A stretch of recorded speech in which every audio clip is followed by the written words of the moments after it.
suis absolument passionné par la technologie, l'innovation. Ce qui m'intéresse, c'est de faire bouger les lignes. Et je pense qu'on a été pionnier et qu'on a commencé à dessiner une nouvelle voie pour la mobilité maritime.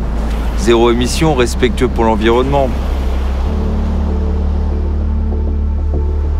Au début, quand j'ai présenté le projet, il y en a beaucoup qui m'ont rigolé au nez, qui me traitaient d'utopiste. C'était dur.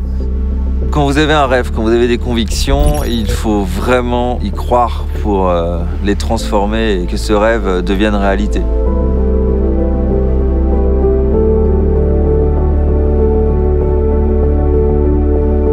J'ai passé beaucoup de temps sur la mer. À l'origine, je suis un officier de marine marchande et un coureur au large.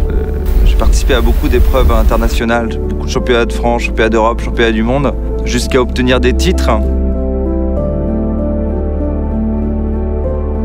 Cette nouvelle aventure Energy Observer, elle diffère complètement de mon ancienne vie. Avant, j'étais vraiment centré sur moi-même, un compétiteur. Et je pense qu'avec Energy Observer, je me suis écarté de moi-même et je me suis tourné vers l'intérêt général. Et c'est très important à la vue de ce qui se passe, à la vue du changement climatique, d'être acteur du changement. Un jour, je me suis retrouvé en blackout d'énergie en plein milieu de l'Atlantique. Je me disais, c'est incroyable, j'ai plein de force autour de moi, plein d'énergie, du vent, du soleil, et je suis incapable de les exploiter. Donc à partir de ce moment-là, je me suis dit, mais il faut travailler sur la conception d'un navire intelligent. Il faut trouver des nouvelles façons de se déplacer, plus respectueuses de l'environnement, et on a réfléchi à essayer de capter le plus d'énergie possible, énergie propre, énergie renouvelable autour du navire. Et je pense qu'avec le système que l'on développe et avec notamment l'hydrogène comme force de stockage, on est vraiment vers la dernière étape de décarbonation.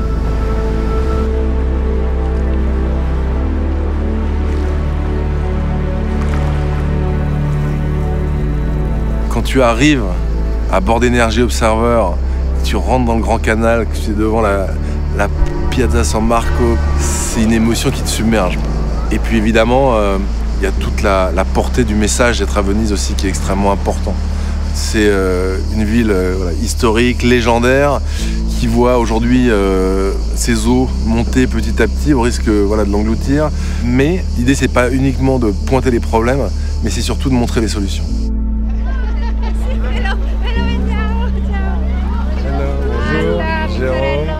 Bienvenue à bord.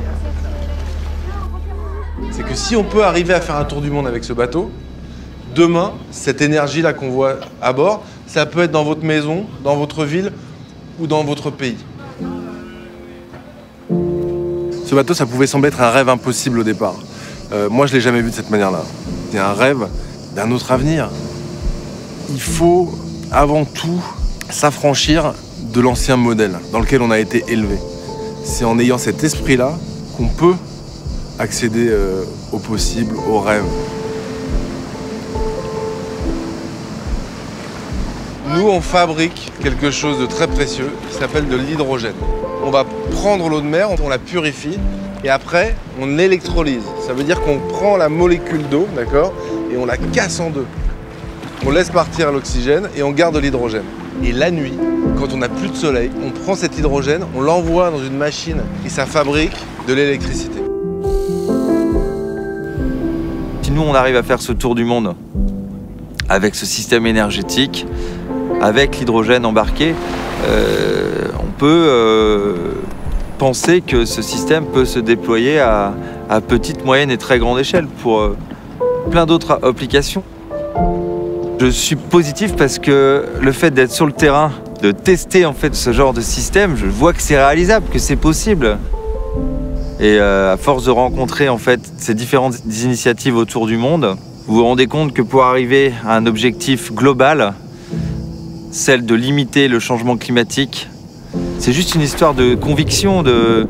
Je pense qu'on peut prendre le grand virage très rapidement et pas à l'horizon 2050, c'est maintenant.